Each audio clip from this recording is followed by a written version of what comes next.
At last, we find what we have been searching for 6 months along the Persian Gulf.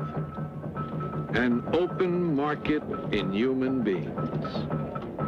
This one takes place in the courtyard of an old fort. 3 men and 3 women are on sale, all Africans. They appear resigned to their fate.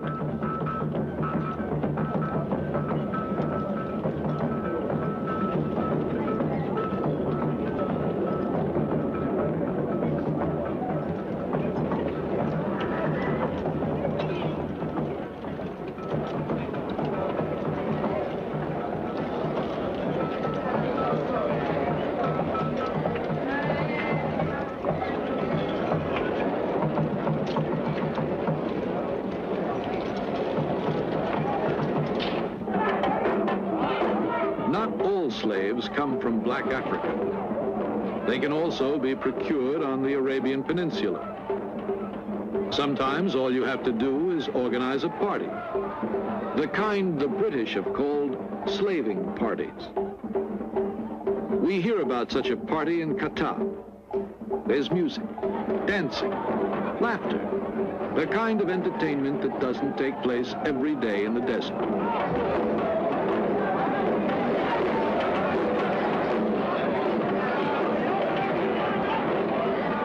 The girls come out of the shelter of their homes. They arrive from nearby villages.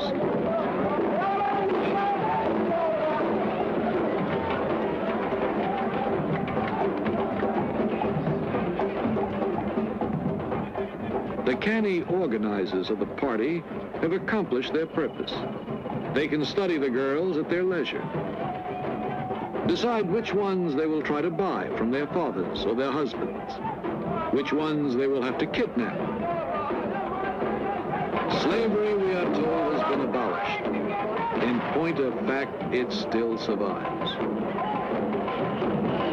In a small villa on the outskirts of an African city on the Red Sea, he gathers the children of his prostitutes in what is officially called an orphanage.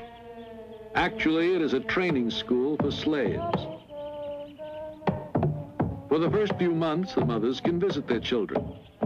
Then, the Greek takes over, rearing the children and training them until they are old enough to be of commercial interest to the traders of the Middle East. Prices vary according to age, color of skin, and the work the child is intended for. An attractive half-caste girl of 12 may be worth as much as $5,000.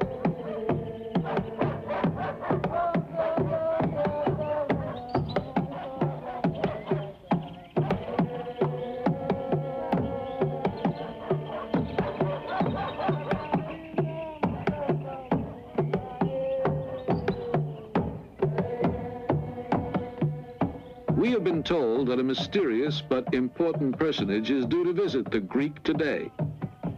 We wait, and he finally arrives, unaware of the telescopic lenses that are following his every move. He is a buyer come to examine the Greek's merchandise and to purchase the best of it.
will eventually land either in a harem or in a brothel.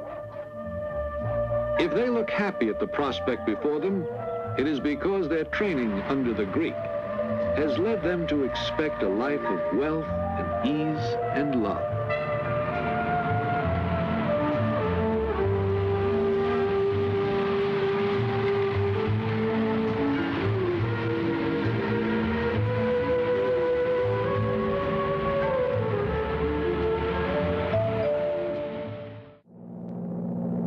Several days later, we board a plane bound for Jeddah, a landing point for travelers to Mecca. We ask an officer on the plane the same question we had asked the captain of the ship. He simply hands us the passenger list. 20 persons on the flight are traveling together. Men, women, and children. 12 have round-trip tickets, and the other 8 one-way tickets. These 8 are in effect living traveler's checks that will be cashed in to pay the expenses of the return for the rest of the party. They are women, servants, and children whom the 4 Arabs will sell as slaves. Their destiny as human traveler's checks has been decided years ago, and now they are carrying out that destiny.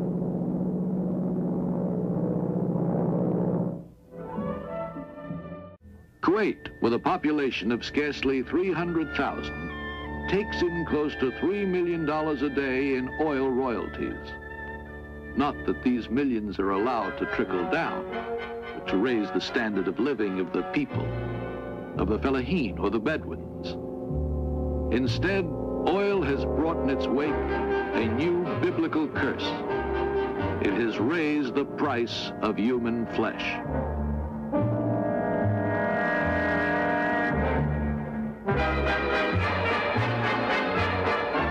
Storage tanks and pipelines add a new and modern decorative touch to the vast emptiness of the desert. But they provide no sustenance for the people who live nearby, in hunger and misery and desperation. Water is precious, and the camel is precious. And to give the camel a rest now and then, water is drawn by slaves.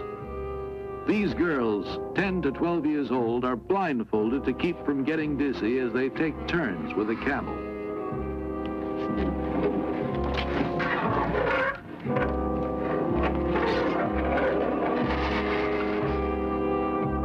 The most modern equipment available is used to extract oil from thousands of feet below the surface of the earth. But water must be drawn by the effort of human slaves. For luckier children, there are model schools inside the palaces. The pupils pray before lessons begin. We are permitted to film the pupils as they come out of the royal school. More than 100, we are told, are children of the sovereign himself. Following them are the children of the princes and high dignitaries. They're clean, well-disciplined, happy children. But note that some of them do not carry books. These are children of the oil rich. Their books are carried by their personal slaves. Slaves received as gifts from their parents on their birthdays. Slaves who will grow up alongside their masters and serve as their personal gods.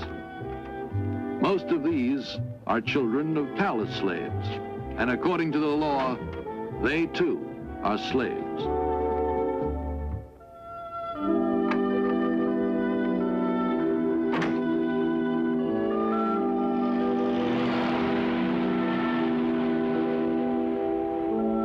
The oil millions turn into automobiles from Detroit, parking lots, and traffic cops who direct traffic straight toward the desert. We travel along the edge of the Sahara to reach the Peuls, a pastoral people once numerous and powerful, now reduced to a few thousand by mass raids of slave merchants early in this century. They no longer have any cattle of their own. The great herds they lead to pasture are owned by Arab merchants, and the Peuls are so impoverished that they willingly offer themselves in slavery to the owners of these herds. But since they cannot all be taken, The young shepherds show their masters which are the strongest and most courageous among them by submitting to flagellation. The herd owners gaze impassively on the scene, enjoying vicariously the sadistic action before them, and knowing that the strongest will survive.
And the survivors smile and smile and pretend to ignore the pain.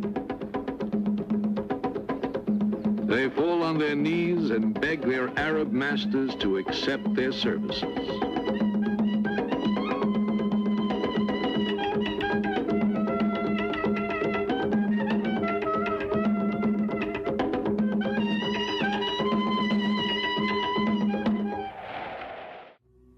West to east, across the heart of Africa to Arabia.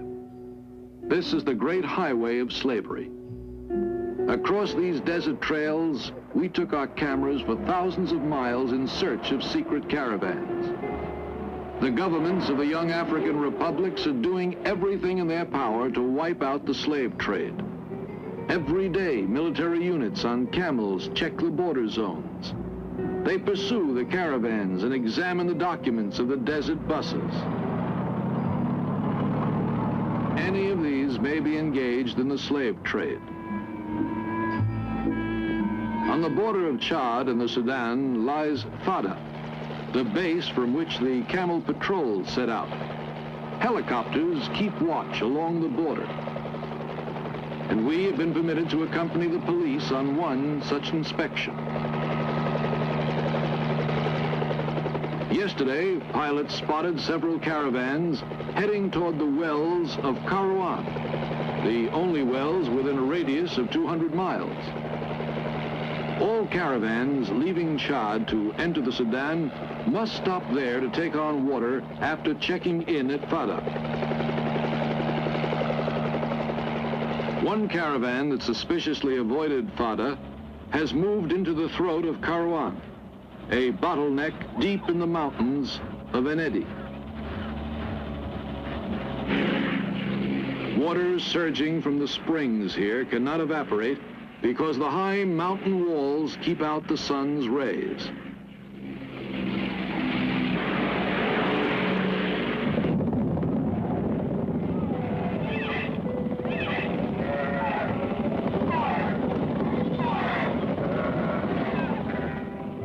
We reach our objective. There is no escape from the throat of Kairouan. It is a dead end.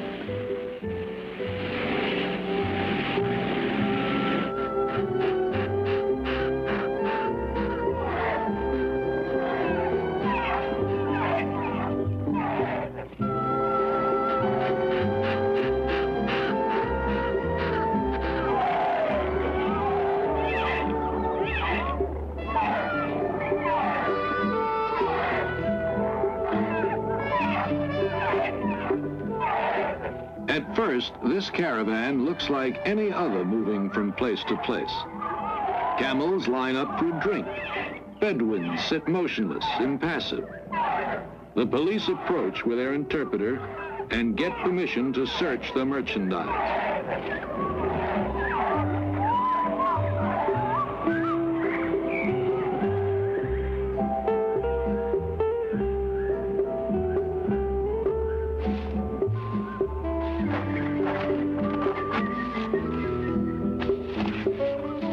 The interpreter notices an odd-shaped bundle with a canvas cover.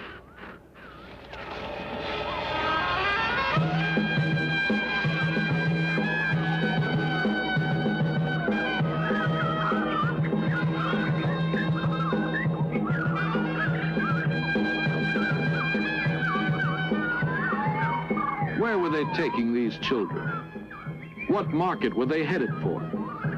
The slave dealers won't talk. The children don't know. So the police are unable to find out, and they lose a possible chance of closing off one more market in human beings. A government official gives us an interview on the subject of slavery.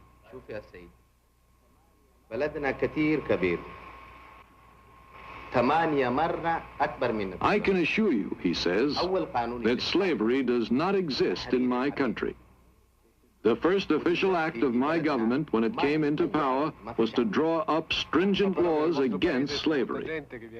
But our country is large, very large. Look at the extent of our borders. Our army and our police do everything in their power to patrol them. But it does happen that the law is violated on occasion. Can you tell me of a single country in the world in which the law is never violated?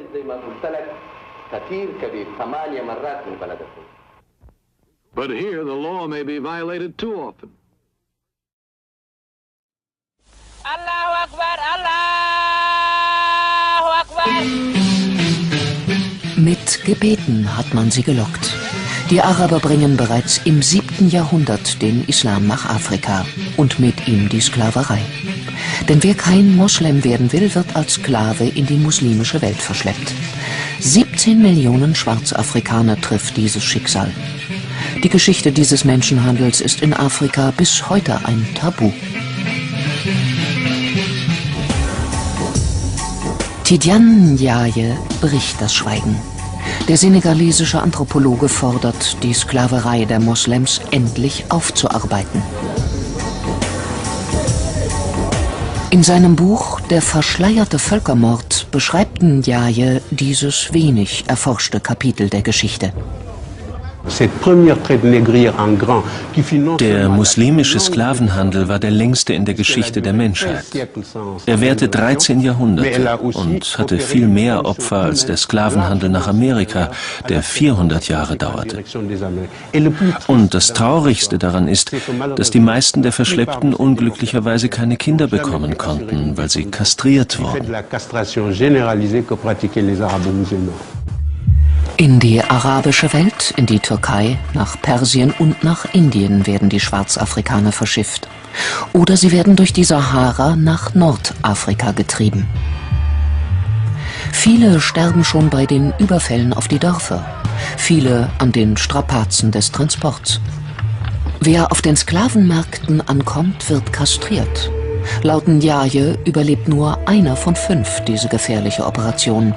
Die grausame Prozedur trifft alle, die Männer, die auf Plantagen oder im Bergbau schuften, ebenso wie die, die im Haushalt arbeiten oder die Harems bewachen. Diese Eunuchen findet man noch Anfang des 20. Jahrhunderts. Die Araber und die Nordafrikaner waren Rassisten. Sie verachteten die Schwarzen. Deshalb wollten sie nicht, dass sie in ihren Ländern Kinder zeugten.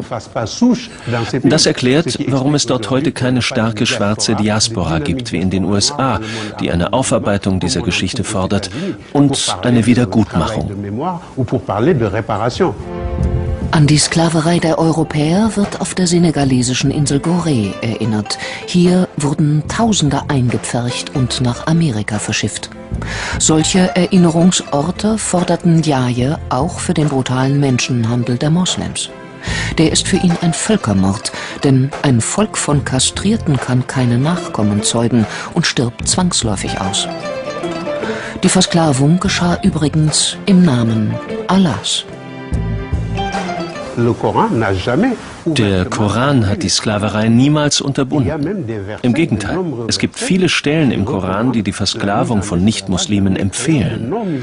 Und im Gegensatz zur Ächtung der Sklaverei im Europa der Aufklärung gab es nie auch nur einen arabischen Intellektuellen, der sich je für die Sache der Schwarzen eingesetzt hat.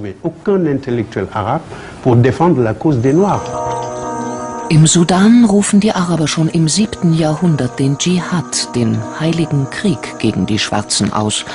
Noch heute werden hier Tausende von ihren eigenen Landsleuten versklavt. Viele Afrikaner beten in Moscheen, obwohl ihre Vorfahren im Namen des Islam geknechtet wurden. Über Jahrhunderte wurden afrikanische Könige gezwungen, sich dem Islam zu unterwerfen und noch dazu Sklaven als Schutzgeld auszuliefern.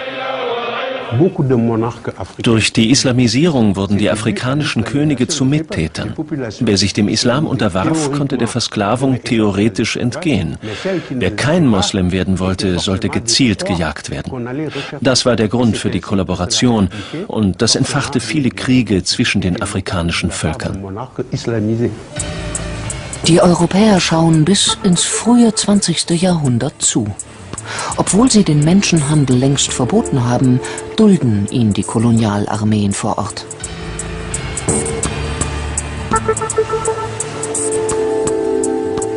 Ein Zentrum des schmutzigen Geschäfts ist die ostafrikanische Insel Sansibar.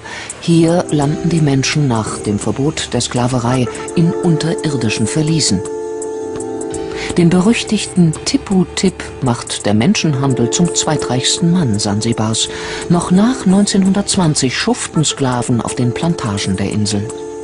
13 Jahrhunderte Sklaverei aufarbeiten, dafür gibt es offenbar weder in Afrika noch in der islamischen Welt Bereitschaft. Es gibt eine Solidarität zwischen den Afrikanern und den Arabern wegen der gemeinsamen Religion, dem Islam. Man zieht es vor, über diese schmerzhafte Geschichte nicht zu sprechen. Man richtet die Aufmerksamkeit lieber auf die Schuldigen, die alle schon kennen, die Europäer und die Amerikaner.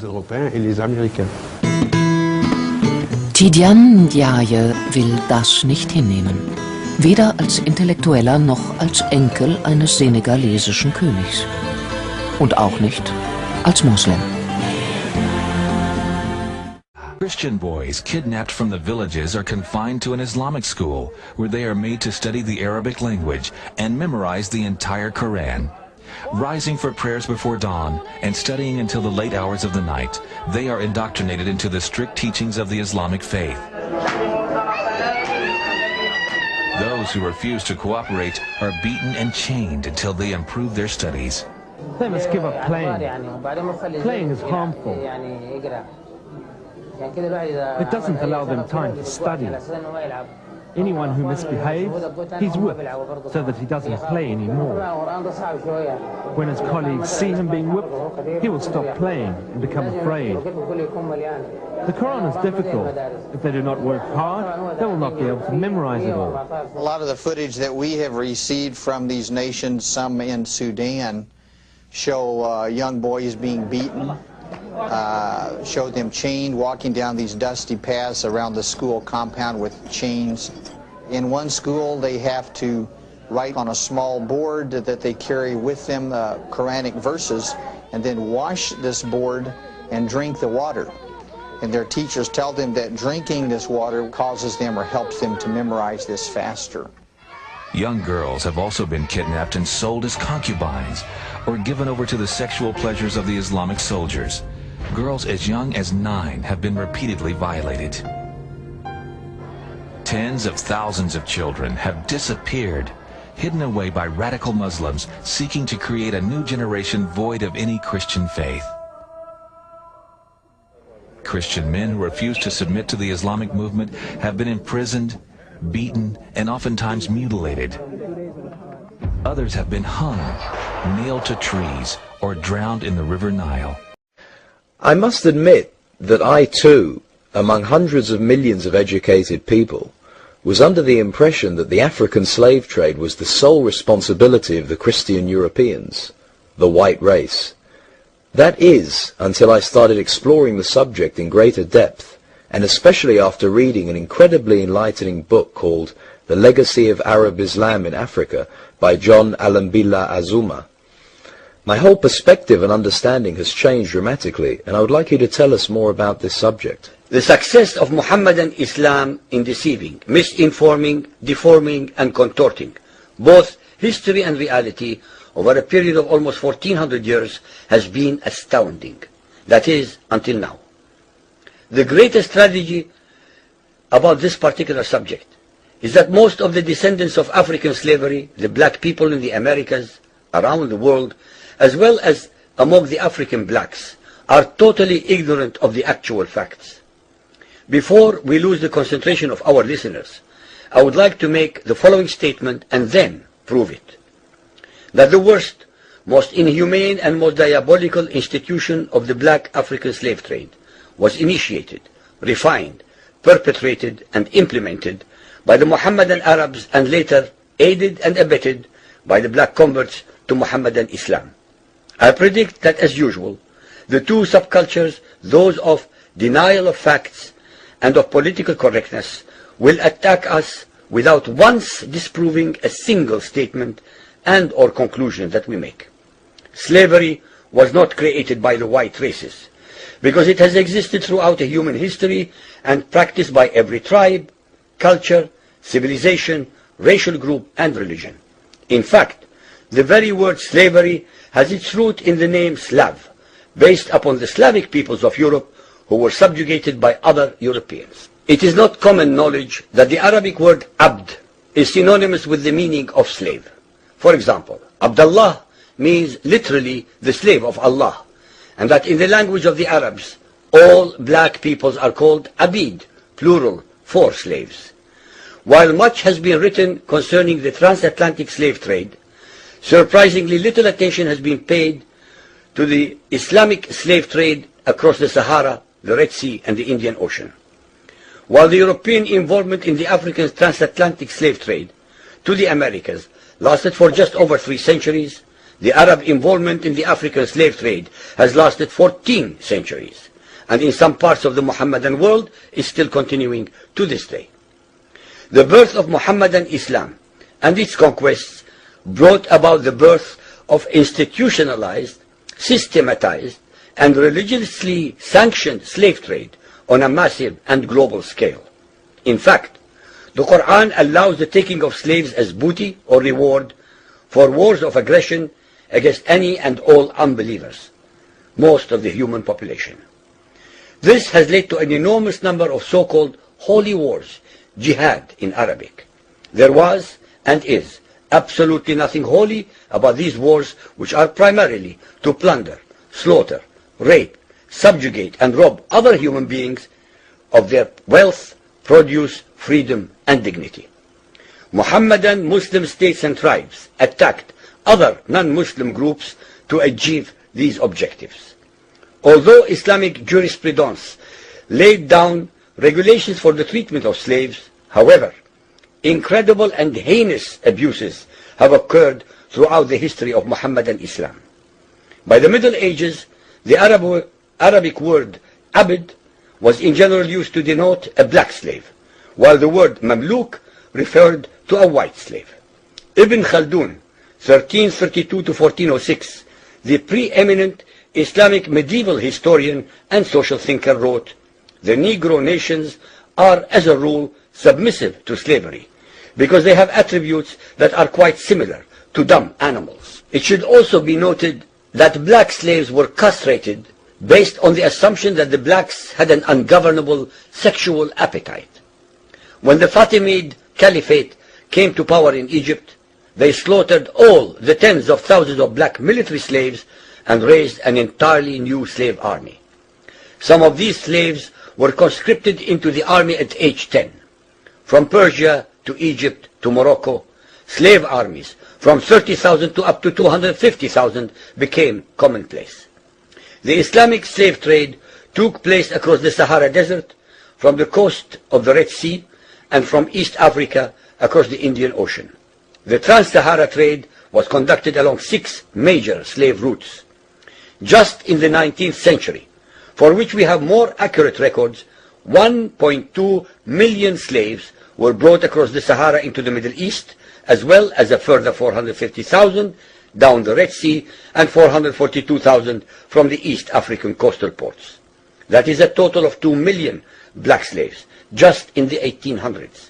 At least 8 million more were calculated to have died before reaching the Muslim slave markets. A comparison of the Islamic slave trade to the American slave trade reveals some extremely interesting contrasts. While 2 out of every 3 slaves shipped across the Atlantic were men, the proportions were reversed in the Islamic slave trade. 2 women for every man were enslaved by the Muslims. While the mortality rate of slaves being transported across the Atlantic was as high as 10%, the percentage of slaves dying in transit in the Trans-Sahara and East African slave market was a staggering 80 to 90%. While almost all the slaves shipped across the Atlantic were for agricultural work, most of the slaves destined for the Muslim Middle East were for sexual exploitation as concubines, in harems, and for military service. While many children were born to the slaves in the Americas, the millions of their descendants are citizens in Brazil and the United States today. Very few descendants of the slaves that ended up in the Middle East survived.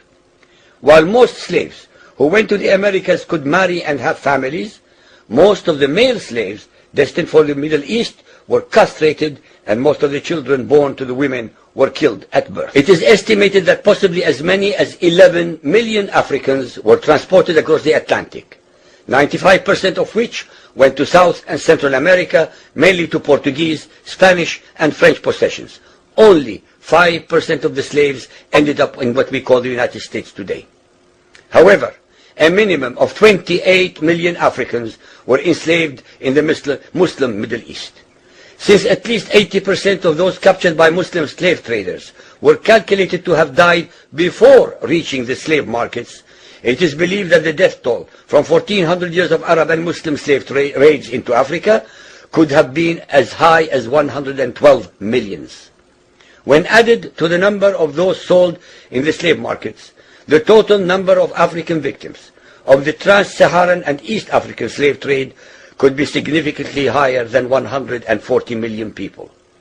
What is obscene about this whole subject is the Muhammadan, Muslim, and Arab culture of denial regarding their complicity in the African slave trade, as well as the ignorance of black Muslims about the reality of their past and present conditions.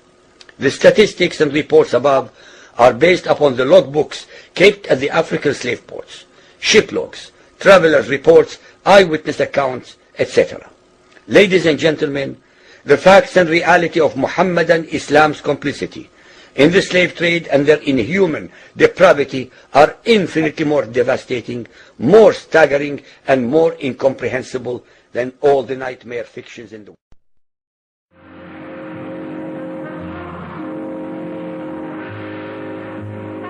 In Chad, a young woman is sold into marriage by her father for 100 salted loaves.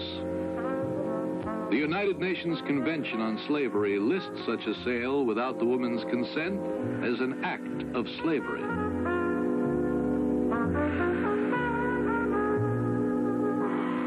In the Volta Republic, 4 women may be worth a horse with harness. But they must be young, beautiful, and well-dressed.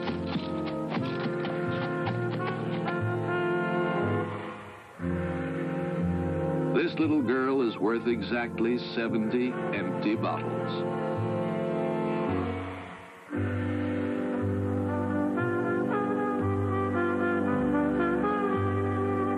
Even if she could read the United Nations Convention, it would hardly be of any help to her. Nor would its provisions against mutilating, branding, or otherwise marking a slave help this woman, dressed in rags, who totters along with her ankles in chains among the crowds in a large city. This is Porto Novo, capital of Dahomey. We are going to a fishing village on the lagoon of Cotonou in Dahomey. This lagoon has a lovely fairy tale look, and its inhabitants contribute to the fairy tale quality as they gracefully toss their fishing nets onto the waters. But there is nothing of the fairy tale about the harsh struggle for existence of the people of this village, who live exclusively on the fish they are able to catch in the waters that surround their stilt-propped homes.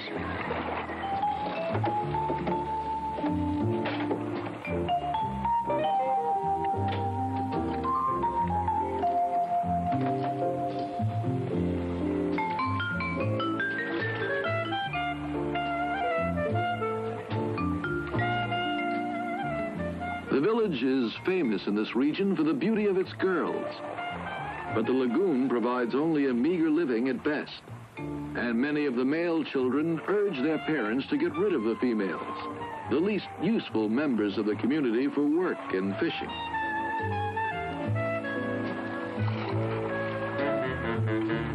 Whenever one of the girls disappears, they say that the crocodiles have kidnapped her. The fishermen believe that these crocodiles are the incarnation of their ancestors, and they are therefore held to be sacred. The children look upon them as close relatives.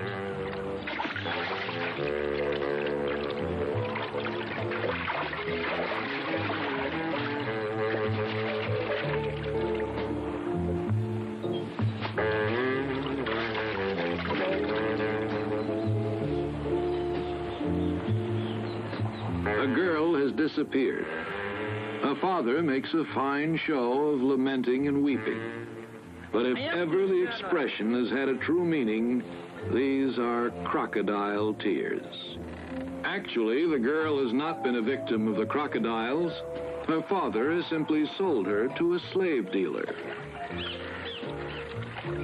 Where do these girls end up? Sometimes they are bought by men from nearby villages and become part of the material wealth of the new tribes. But more often, they are spirited away to the Arabian Peninsula to become concubines in the harems of the desert princes. 2 cameras are hidden at a safe distance. A microphone is buried out of sight. Above all, we bring money.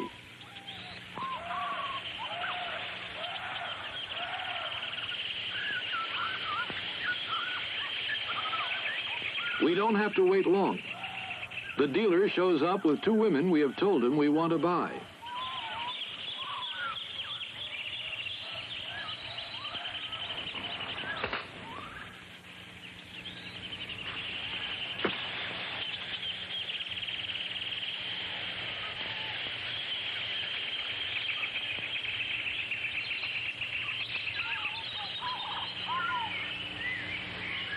How do you do?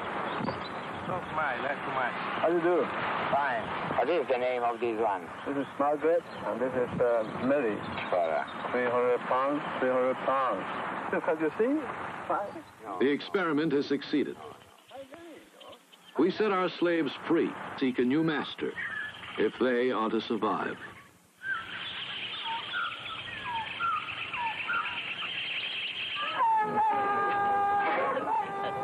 You don't have to hide yourself in a forest to buy a slave. You can buy one on the outskirts of a large city as well. This is an African city at night. One gigantic flophouse. A huge bed of misery and desperation.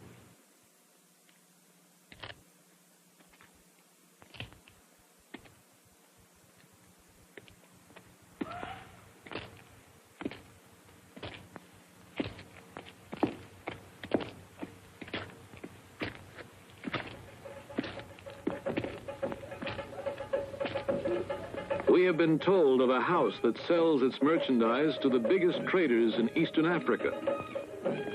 Our informant leads us there through narrow streets and back alleys.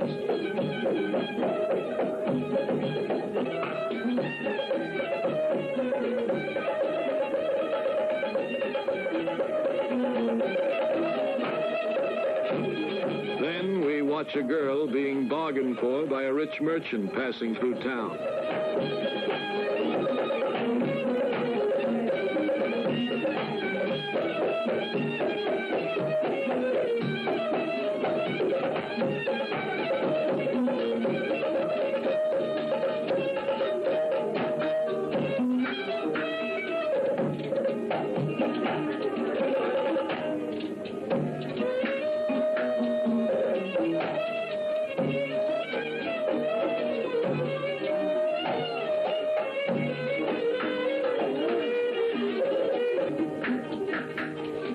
This is indeed a trap, but hardly a tourist trap.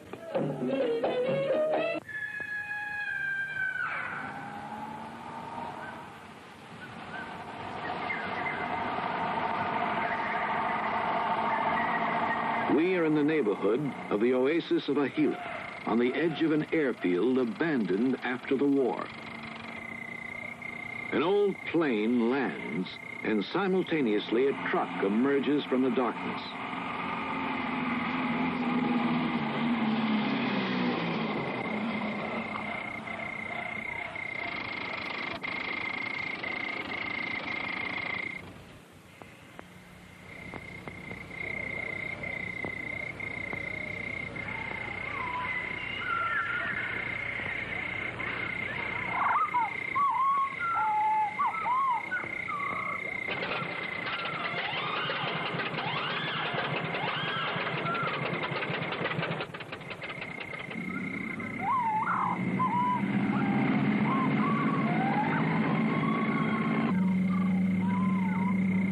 The plane takes off at dawn.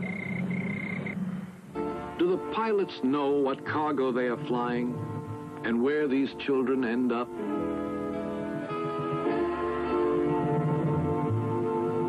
We find our answer. Great opportunity for the slave traders lies in the pilgrimage to Mecca. Mecca is the heart of Islam, and Islam is the third religion in the world.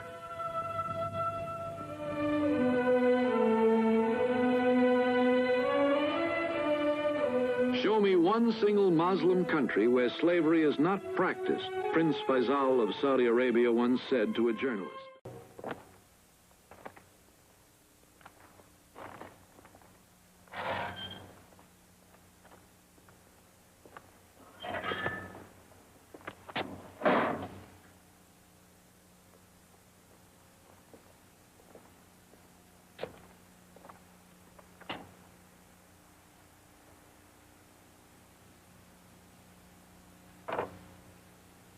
We are sorry to have to drag the United Nations into it again, but there is something we must add.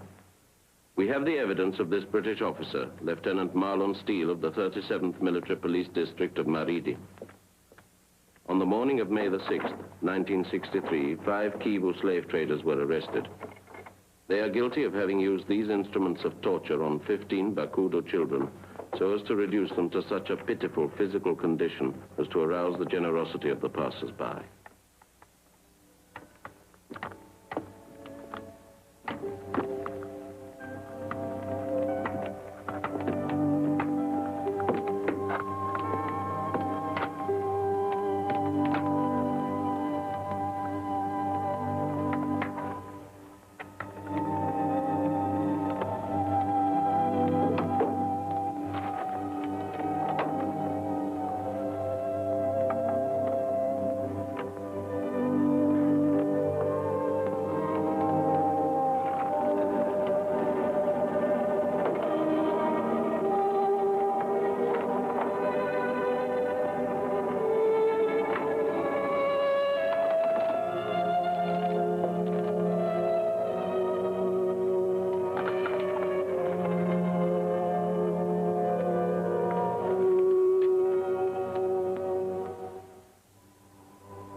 We are sorry and ashamed to have to insist on showing this terrible document.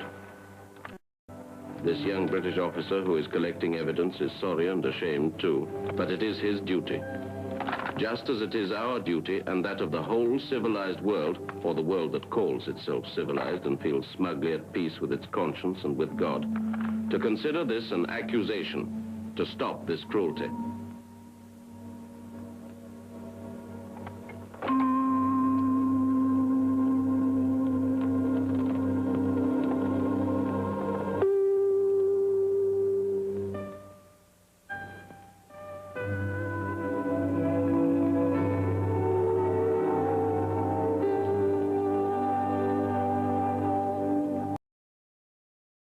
A poor neighbourhood of Mauritania's capital, Nouakchott. Habi and her son don't have much, but even so, it's a lot more than they used to have when Habi was a slave to an Arab family. 2 years ago, an organisation campaigning against slavery rescued her from her former masters. In the beginning, it was very difficult for me. It was very difficult to leave my masters because I thought there weren't any other options. I just couldn't imagine I'd be able to live without them. Biram Ould Abaid works for the NGO in question, SOS Slaves. He says it's freed more than 50 slaves over the past 2 years, but that there are thousands more still out there. The slaves are mainly from the ethnic community known as the Haratine, a group oppressed for 800 years in the region, so long that slaves too often simply accept their fate as an inferior caste.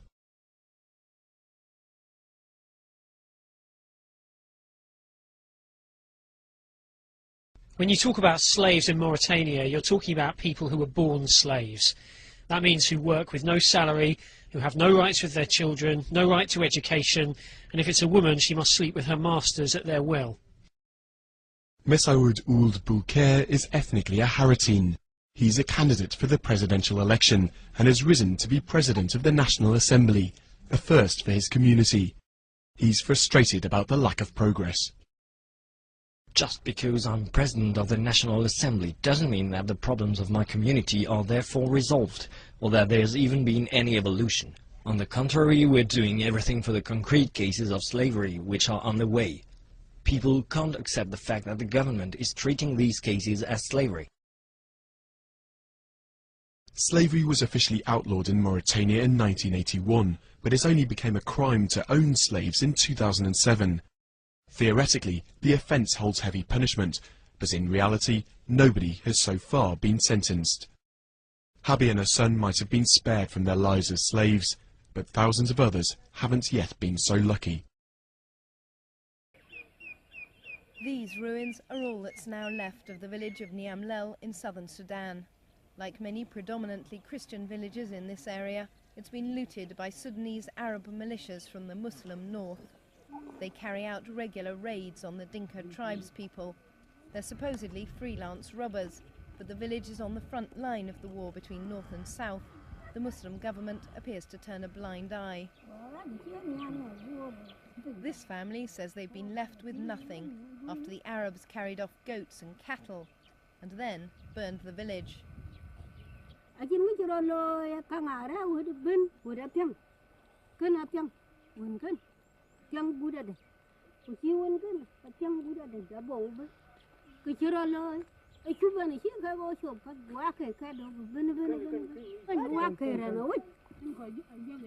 Up to 300 villagers were killed, mostly men. Then the women and children were rounded up. The Arabs captured Abuk Maru, along with dozens of others. She believes they intended to sell her in the north as a slave, but let her go when they discovered she was blind. They still have her 2 children.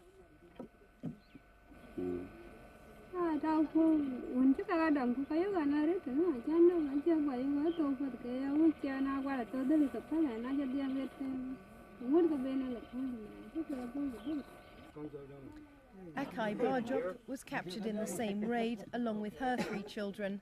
She was rescued by her husband, who undertook the dangerous journey to the north, where he found his whole family had been sold into slavery.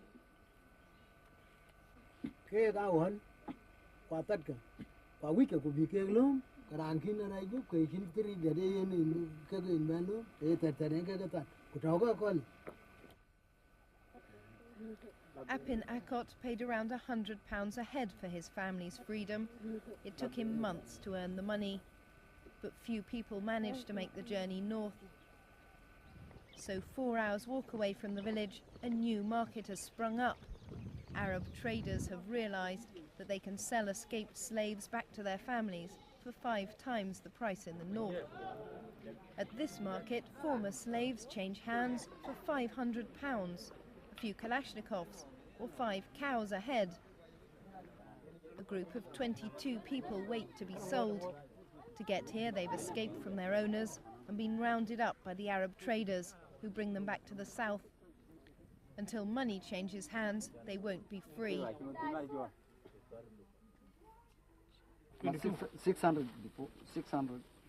600,000 was 12. 22. The practice has disturbed some Arab merchants.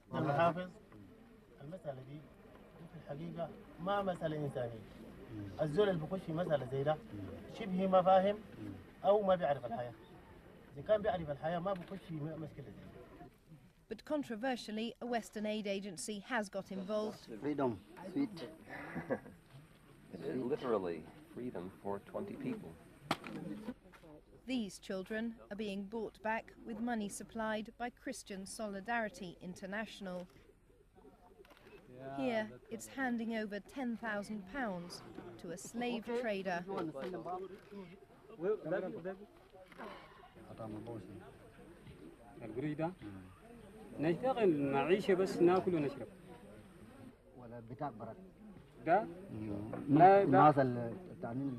انا بقول القروش ده مالي انا براي. The charity made a clandestine visit to the area, which is closed to aid workers. Baroness Cox, the British Conservative peer, defended the programme. You came here and you saw families whose children were enslaved, families who've lost everything. They've lost their livestock, they've lost their means of living, and they have to raise the equivalent of 5 cows to buy their child back. Would you leave those children in slavery if you could actually enable the local people to redeem their own children's freedom? The practice of taking slaves has flourished during Sudan's civil war. Niamlel village is close to the Sudan People's Liberation Army, fighting government forces in the north. It's alleged that the government is training and even arming the Arab looters to further its military goals. They are practicing the slavery and they are killing people, innocent people, without any reason. If they want to crush us, they should fight us alone without killing and abducting people and practicing slavery. In a situation of war, it is likely some mistake may take place, but I can assure you it is not a policy, and we challenge those evidences where they have support to bring it to us, to take them to our appropriate authorities, and we can assure you we can respond to them. People like Alouat Majok may provide that evidence. She became a slave as a child. Her baby is the result of a rape by her Arab master and bears his name.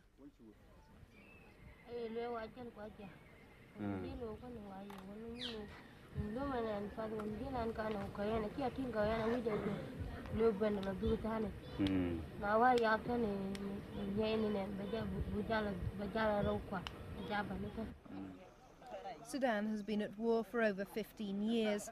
It's left its mark on almost every aspect of life. International slavery was abolished 100 years ago, but in Sudan no one seems to have noticed its passing.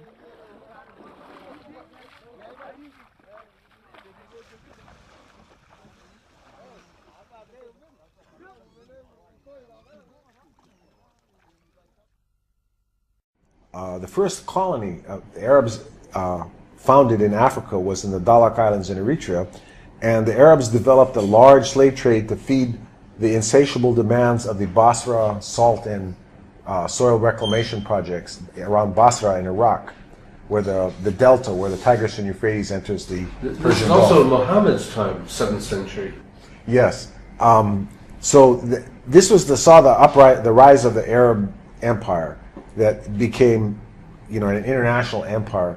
But the first 250 years of the Arab Empire saw a large, massive slave trade where they were going into East Africa and taking slaves. If you read the classic Arab scholars like Ibn Khaldun and Al-Masudi and even Ibn Battuta, they speak of these massive concentrations of African slaves in Iraq. They were called the Zanj, as in Zanzibar or in Tanzania. The Arab word for Africans was Zanj, Z-A-N-J. So there was a series of the revolts of the Zanj, or the African slaves in Iraq. And at one point, the revolts were so large that the Zanj rose up and captured the city of Basra and massacred, because apparently they were treated so brutally by their Arab slave masters, they massacred every man, woman, and child in Basra and established an African kingdom in Basra, which is the closest large city to Baghdad, which at the time was the center of Arab culture in the world. The first great African slave revolt historically documented took place in Iraq. Known as the Zanj Revolt, it lasted from 869 to 883. Thousands of African slaves from East Africa working in the salt marshes in southern Iraq joined forces with other groups to revolt against slavery and for social changes. The Zanj rebels even established their own state with its capital called Al-Muqtada, and during 14 years seriously threatened and challenged the reign of the Abbasid Caliphate. They spoke of, Al-Masudi in particular spoke of one plantation in the salt fields of Basra that had 50,000 African slaves there. Now, if 50,000 African slaves were living there, to get those 50,000 African slaves, they had to capture 100,000 able-bodied adults in East Africa. Because out of every 2 slaves that are captured, 1 would die in transport. So, if in the Americas, if a slave life lasted 7 years, let's just say for round figures, the Africans in the slave fields of Basra lived for 10 years. That means every 10 years, 200,000 new able-bodied adults had to be captured in Africa to supply 100,000 slaves to keep the Basra plantations operating. So that means in 100 years, you're talking about 2 million African able-bodied adults were taken from East Africa to Iraq, okay? And they're treated so brutally that they regularly rose up in rebellion. Not so much in the European slave trade in Africa, but in the case of the Zanj, the African slaves in Iraq, there was subhuman bondage. And that if you read the Arab writers, the description of the African slaves, where they spoke of them having large sexual organs, of smelling bad, of being thieves, of wanting to rape their women, of being dishonest and lazy. Which I did in the University of Birmingham, UK. And I wrote the book because there was very little writing on some of the themes that I wanted to address, that I address in the book, having to do with the theme of Islam's interaction with African traditional religions, the whole history of jihad in West Africa, and as part of that, a very important part of that, the slave raiding and the slave trade that happened within West Africa by Muslim communities. That was why I wrote the book, because not many had written on these kind of themes in Islam history in West Africa. Now, I'd like to look at one of the topics in your book, the topic of colonization. We know that the Christian West colonized Africa. The West has acknowledged this and is self-critical in this regard. Did the Islamic empires colonize Africa? Well, yes, there was a lot of activities on the part of Muslims in Africa, especially in West Africa. What happened there was not necessarily outside colonization, but there was a form of colonization in the sense that the dominant Islamic tribes conquered weaker tribes and imposed Islamic rule over them. And therefore, there was some kind of internal colonization going on. The Fulani in West Africa in particular were very much in the habit of conquering and imposing Islamic rule on other tribes. So that was a form of internal colonization, yes. What about with the Arab conquest of North Africa? Was that a form of colonization? Absolutely. That the Arab conquest of North Africa was a form of colonization that took place in the 7th century, when Arab Muslims burst out of Saudi Arabia and conquered Egypt and went on to conquer the whole of North Africa. There were a lot of Berber tribes there. The Egyptian Copts were the original indigenes of the land, as well as the Berbers. And they were all conquered and Islamized and Arabized. That was also a form of colonization, definitely. Now, do Muslims today acknowledge this? Are they self-critical about this? Not to the extent that the West has become very critical. In fact, many Muslims don't even admit that there was any form of colonization. Even though if you talk to the Berbers, and let's be also aware that many of the Berbers have become Muslim, the Berbers will tell you they have been colonized. They have been, there's been Arab imperialism. The same thing in Egypt. The Copts know that they are the original, the indigenes of the place. They feel like they have been colonized.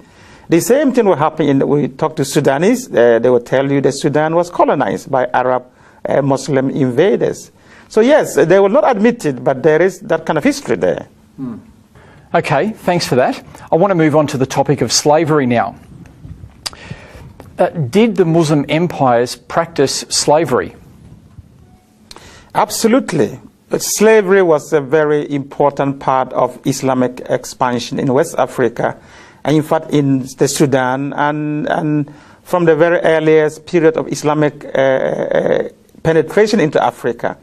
It started by buying, purchasing slaves and trading in slaves, and then it went on from purchasing to raiding for slaves and capturing slaves deliberately, especially mainly black Africans, and transporting them into North Africa and into Saudi Arabia, the Arabian Peninsula, and onwards to the Ottoman Empire to Turkey.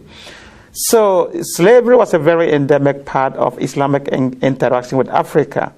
And in West Africa, the jihad's period of the 18th and 19th century involved massive slave raiding and slave trading. And many of the slaves that were captured and sent and sold and taken into the transatlantic slave trade, most of those who were doing the raiding at the time were Muslim communities. Because they were the dominant tribes. So a lot of that happened. That is not to say that non-Muslim communities were involved in raiding, but the dominant tribes were the Muslim communities that were doing the raiding at the time. The treatment of slaves is a topic that you bring up in your book. Can you talk about some of the differences in the way that slaves were treated in the Western world compared to in the Islamic world? Yeah, one of the themes I explored in my book is this perception that Muslims treated their slaves much more humanely than the Western slave trade. And what I found out in my own research was that that is not necessarily the case, and that there were very harsh treatments of slaves by Muslim groups. It was just a done deal at the time. And one of the key differences I looked at in my book that whereas slaves taken to the West were able to marry and reproduce and have their families, and you can still find large populations of African Americans today in North America and in the Caribbean, you go to the Islamic world and you find very few black remnants of the slave trade, which was very massive.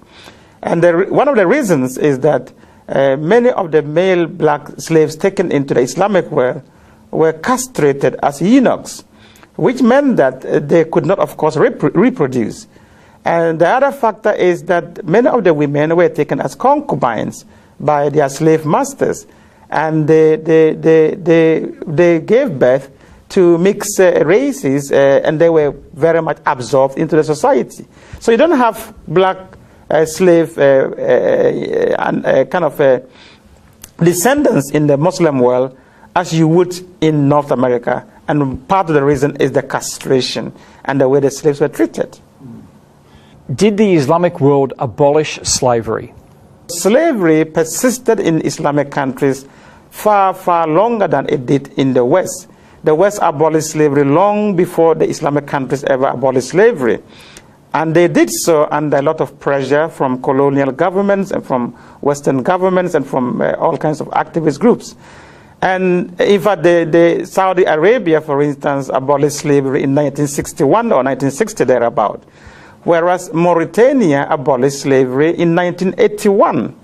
And these were done on paper, and a lot of it is still being done. In practice, there are still a lot of slaves in Muslim countries. And Sudan, during the Civil War, there was a lot of slave raiding going on, done by the Arab Muslims in the north against the enemies and the Christian Africans in the south. So even up to the 90s and this century, there was still capturing of young African men, boys in the Sudan for sale. So slavery continues, even though it has been abolished on paper in many Muslim countries. I often hear Muslims talking about the golden age of Islam, and they look back to this as the time when Islam ruled, and this is the golden period that they look back to. What's your understanding of the golden period, the golden age of Islam? Yeah, it depends on which Muslims group we are talking about, but the golden age of Islam, many Muslims look back to the period between the 7th and the 9th century, when during the Abbasid Caliphate, or rather from the 9th century to around the 13th century, during the Abbasid Caliphate. They talk about it as the golden period of Islam. But if you look at that history, it is fraught with difficulties, with a lot of problems. Yes, a lot of progress was made under that period. There were times of very stable rulership. There were times of progress in terms of learning and science and exploration. There was a lot of that going on, but that does not necessarily, and that was the time that Islamic orthodoxy was formalized. So there were a lot of milestones within that period. But in terms of golden period, I think it's very tricky to begin to talk about golden periods. If we look back and look at how messy the whole situation was at that period and many other periods in Islamic history, just like many of the other empires. Yeah, because from what you were saying, it was a time of conquests, colonization and slavery as well. Absolutely. With everything else. Absolutely. So there may have been those great moments, but there's still conquest, colonization and slavery as part of it. Absolutely. And during that time, it has to be said, Muslims were not the only ones who were conquering, other people were conquering also. And slavery, yes, during the 9th up to the 13th century, slavery was still very much an Islamic phenomenon as compared to the West. Of course, there was ancient slavery in many other societies, but in terms of chattel slavery, in terms of slavery as an institution, that was profitable. That was very much still an Arab Islamic preserve until the West came in sometime from the 15th, 16th century onwards. So yes, there was a lot of that as part of that so-called golden period of Islam. Now, discussing these ideas in our universities is not always an easy thing to do. In your book, you write, hence, in the study of Islam in the West, the dominant convention is that a critical approach is reserved for the Christian past, but forbidden for the Muslim past. The net result is a romantic picture of the history of Islam, avoiding and sometimes denying such issues as the jihadist slaughter and mass enslavement of traditional African believers. Can you just talk to us a bit about your experience as an African in the Western universities talking about these issues?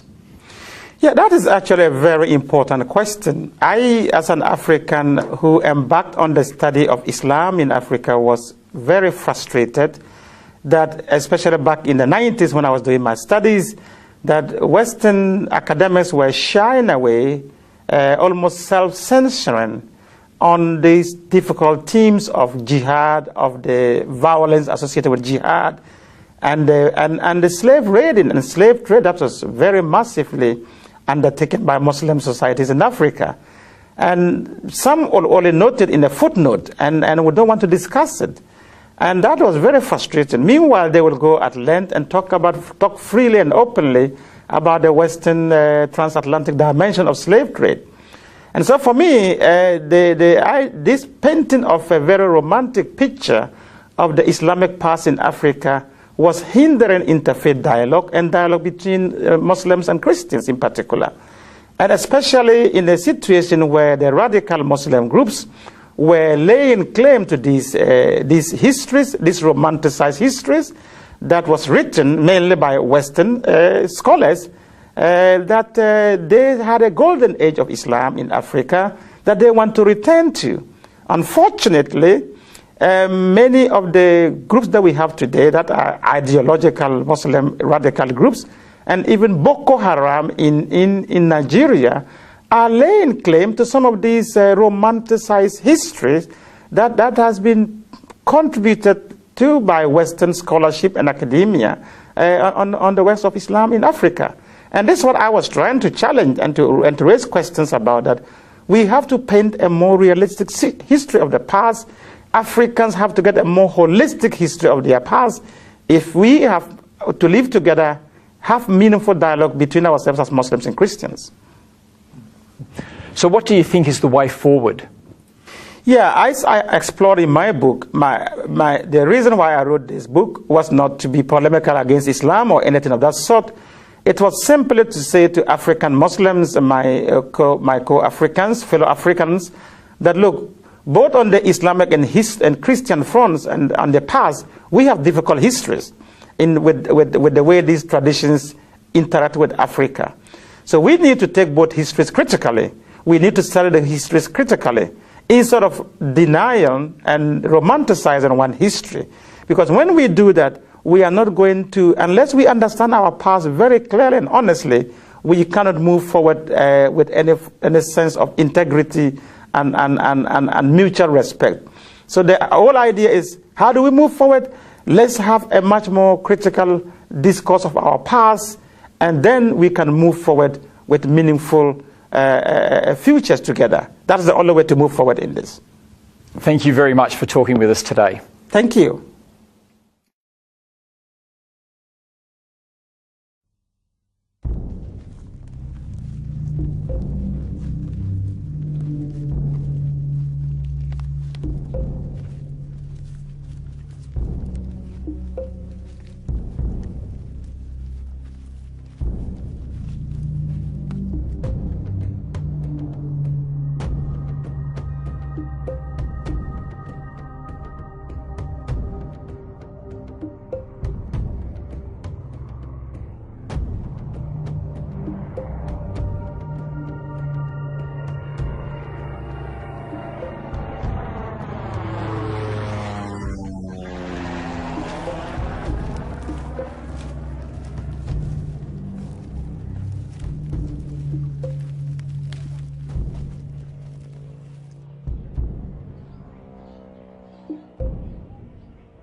Akai tinga mai ke ga ja pingi te len tembe ong pin ka jal kai karu ke monjeng ke ga ja yo ko chena ku mai ja pingi ku ma ja chin ben wer ni ya miskin fa ku nian dele ku beki ana kit pat dan chin no ka chin tangi je to ko ong kin nyai a wor wel pat wong ki de no ne na chi kwa de ten qua the chín ngã kia nằm ya ai chi nhai.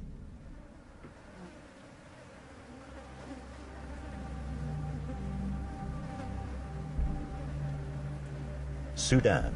Since 1952, this enormous African country has been struck by a civil war between the north and the south.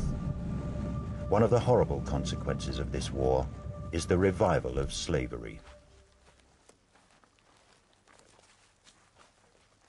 Kiman kaka, aki la biyo ka la yo gi. cái cả đọc cơ quê này lúc yếu bài của giờ là như thế thì cả cả rồi chỉ là uy phải chỉ tiền uy cái cả bên này yếu quyết tục rồi nên ở chỉ giờ lôi cả khâu khâu phát cái nguyên giờ lên tiền cái là khâu khâu cái nguyên này chỉ tiền của ra giờ lo cái là đất pin cái chính thức bên yếu gối đầm đầm cái đó đầm có cái đầm sao tiền có cái bàn bài giờ cái nóc giờ là cái lốc vọt leo quên cô qua leo quên đi cô lên là ngồi lôi đông như vậy qua lên này anh trả lại đâu lôi cả là liu quên thì mày dùng nhà papa là đi về cú đèn chặt cú đèn chứ cái quạt cái lốc vọt thì cũng na chính thì nhà anh giờ là bao là po về vậy po cái lên trứng ri vô bàn vọt là yên cái là cái mình vô quay có gà lên không muốn quay cái chỉ po mà đấy là cái bóng quạt po thế.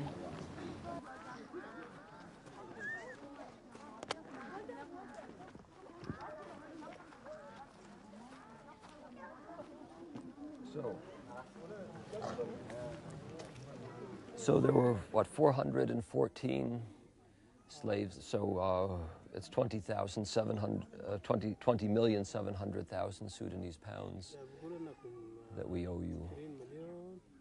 Or put it in his, okay, that's 5 million, that's 5.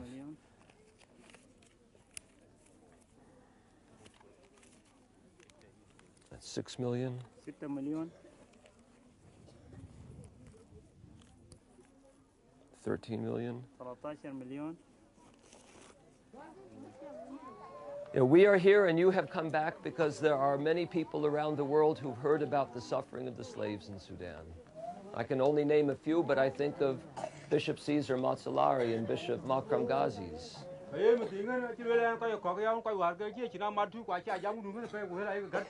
And so many people have not only felt bad in their hearts about the suffering, but they have felt that they must do something, and they've prayed every day, and they have given money.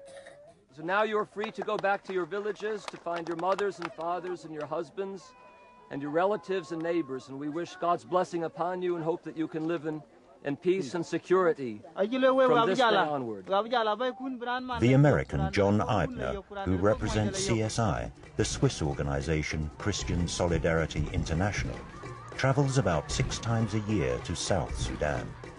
During his visits, he buys back the freedom of women and children that have been enslaved. This is the wife of his brother, and this is his daughter. Ah, his daughter. And were they taken at the same time? The same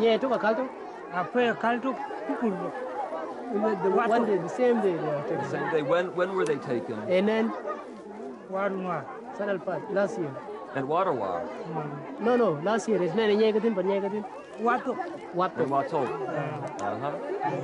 And so, have you seen them since they have been back, or is right now the first time you've seen them? Right